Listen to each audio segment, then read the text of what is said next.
Hey everybody, and welcome to my YouTube channel. My name is Antonella. Most people call me Bellanella or Nella Bella. Whichever one, I'm okay with it.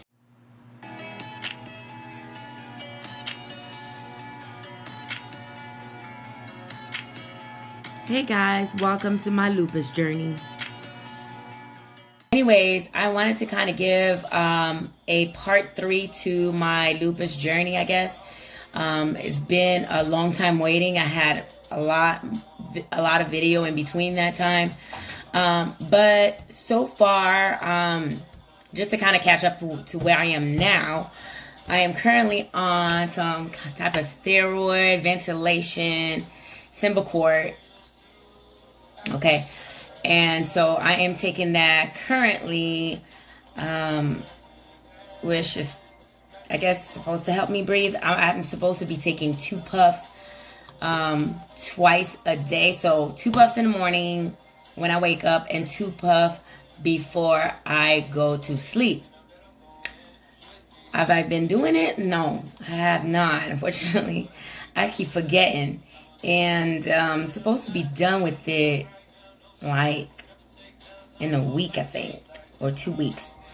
And so, but I do at least minimum 2 puffs. It's just that the other 2 puffs I be forgetting. But anyways, to kind of recap on or continue or piggyback on the second video about the situation when I was in the hospital and I got out of the hospital. I think even before that, I think they speculated or suspected that it was some type of blood issue. I think that's when they really started naming the word lupus, but they wanted to be sure for sure. And so they referred me to a rheumatologist, and she confirmed that I did have lupus. And at this point, I didn't really understood what lupus was. It was just an unknown disease at the time, but I knew it was something to deal with my skin, inflammation, and all that stuff. So when I got out of the hospital, it was very hard for me because at that point of time in my life, I actually was already divorced, and the doctor advised that I wouldn't stay home alone. Like, she really wanted me to make sure that I had someone to take care of me. And luckily at the time, I did have a good friend of mine that allowed me to stay at her home, and her kids really helped cook and just be there for me. I mean, she really was there. Like, she really assisted me through my process. At that time, I was also losing my hair, some patches of my hair. There's a lot of things that I don't talk about, but I was losing my hair. I did also lose a lot of weight, and I'm going to do another video that's actually showing pictures. I didn't even think that I had pictures of some of those things that I am about to, share with you guys. I was just going through my Google, and I was like, wow, like, this was a time where this is when this happened, or this was when that happened. And so it is a place where it actually keeps you it actually keeps you very humble. Because it reminds me where God, got me out of, and although I'm still going through the process, I'm not as bad as I was back then, and I'm grateful for that in itself. But I had to do a lot of changes in my life period. I had to change my diet. I think that my diet was the main and first thing that we did. I cut back on meat, period, and I started just eating vegetables, greens, dairy food. I did cut on that, although I love milk. Like, that milk is still my weakness. I love milk. So I switched the regular milk, with almond milk or rice milk or even coconut milk. So because I just I grew up on milk.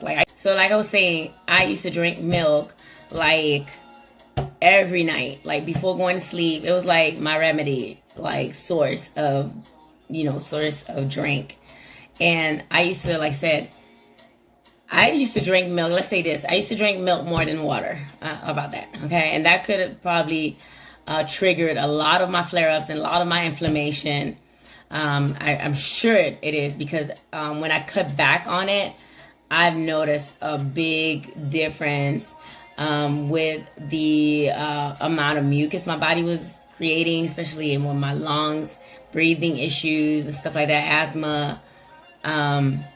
So that did make a change. So a lot of the things that we eat when you have a chronic illness, it does is a big part of it, of why you're having those flares and stuff like that.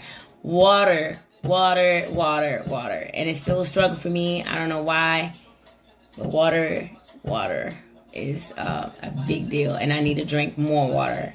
I'm better now. If I were to tell you guys how much water I used to drink in a day, how much water I used to consume, you guys would be like, how did you survive? Like how did you live? So that's how much water I was drinking. So now I make sure I drink at least good 3 bottles. And I know that's still not enough, but one baby steps, okay? Anyways, so I lived with this particular girlfriend of mine, for at least a month. And so I was a month until I was able to go back home on my own. And like I said, I lost a lot of weight, and a situation happened where they put me on some type of steroid medication. And at that point, my jaw right here, I started getting a lot of fevers.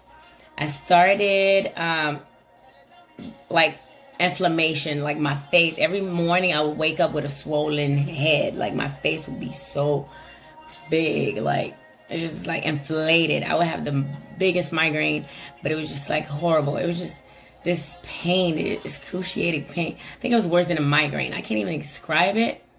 It's indescribable, this pain. But it was just like my face. It was just like inflated. And it was just my jaw, to the point where I believe I used to grind my teeth at night or whatever. And I think the pain of it, or the stress, because I think I was very stressed out.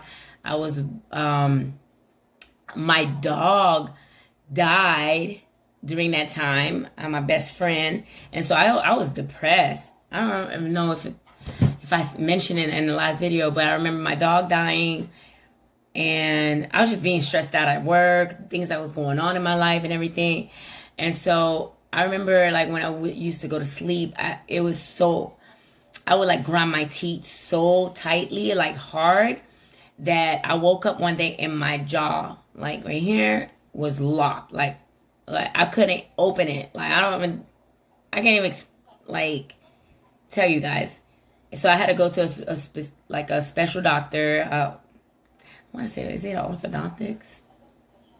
Whatever, like oral surgeon, okay? Because you can't go to a dentist. And of course, the insurance didn't take care of it. So I had to pay out of pocket. A lot of those things I had to pay out of pocket, because a lot of the procedures, certain insurance does not cover it. So this particular one, it didn't cover it. So I went to a specialized doctor that handles jaw, neck, and mouth or whatever. And I'm sorry if I don't have the right term of it, but you guys know what I'm talking about. And so yeah, I had to go through a whole procedure with that for like 2 months. Like, I have pictures of that as well. Actually, I think I had a video of that, because I actually was the first, hold on a second. So anyways, I was the first, the doctor was saying I was his first patient ever to try this particular I don't even know. All he did was hooking up stuff on me. I can't even describe it right now. It's just a lot going on. But I will have the video and I will have the description of all the procedure that was done to me. I really felt I was like a human experiment. Like, because he was video recording for his class. And it was... All I was praying for to God, I was like, God, please make this work. And eventually, you know, after the treatment, my jaw did started released, and sometime here and there, sometimes I still hear it pop here and there, and that's because, you know, I'm either stressed out or I know I've been grinding my teeth. I used to also have a jaw guard, mouth guard or whatever for at night so that my teeth won't grind. So it was just so much. It was just so much, guys. It was just so much going on. So that's it for part 3. So at that point, it was just, you know, in and out of the hospital, just hear things going, you know, here and there. And, you know, so that was that for now. Like, that was that. After that, I was able to get like a break. Because I started, like, I'm telling y'all, I started going to the gym, working out, drinking water. Like, I really try to do it the holistic, natural way possible. Because, I mean, and it's still kind of it's not that it's a fear, but I try to avoid going to the hospital. I try to avoid taking medication. I try to avoid having my body to depend on certain things. There are certain like medication I know for a fact, especially for Black African American, or it doesn't help. It actually makes us worse than before, especially like steroid cream. Till this day, my skin, I still have side effect or skin issue from the steroid cream that was prescribed to me that I was taking. So I'm still waiting for some of my skin to recover from the damage that it done to my skin. So anyways, so that was that. And again, like right now, the only thing that is bothering me right now is my voice and my lungs, and that's it. So right now I know with my lungs, I've been having, it seems like it's accumulating a lot of fluid in it, so sometimes it's very hard for me to breathe, especially at nighttime. So I still have to use my asthma pump at times if it really gets bad. And but again, I'm praying and staying faithful to know that God is my healer. But I am going to follow through with what my doctor is saying right now. I have to keep up with, just go back right now and just kind of catch up with all the lab work, because I haven't been going to my doctor for a while. So I haven't been, like, I'm not up to date with all my my status right now. So there's a lot of tests that I need to take. I still have not taken my x-ray for my chest, and I will do that probably tomorrow. Yeah, I'll do that tomorrow. So that's it, guys. That's all of the update that I needed to talk to you guys about. There's nothing else. And just know I am keeping the hope alive, and I'm still alive. So there's so much to be grateful for. All right, guys. I love you. God love you. Have a great night. Bye.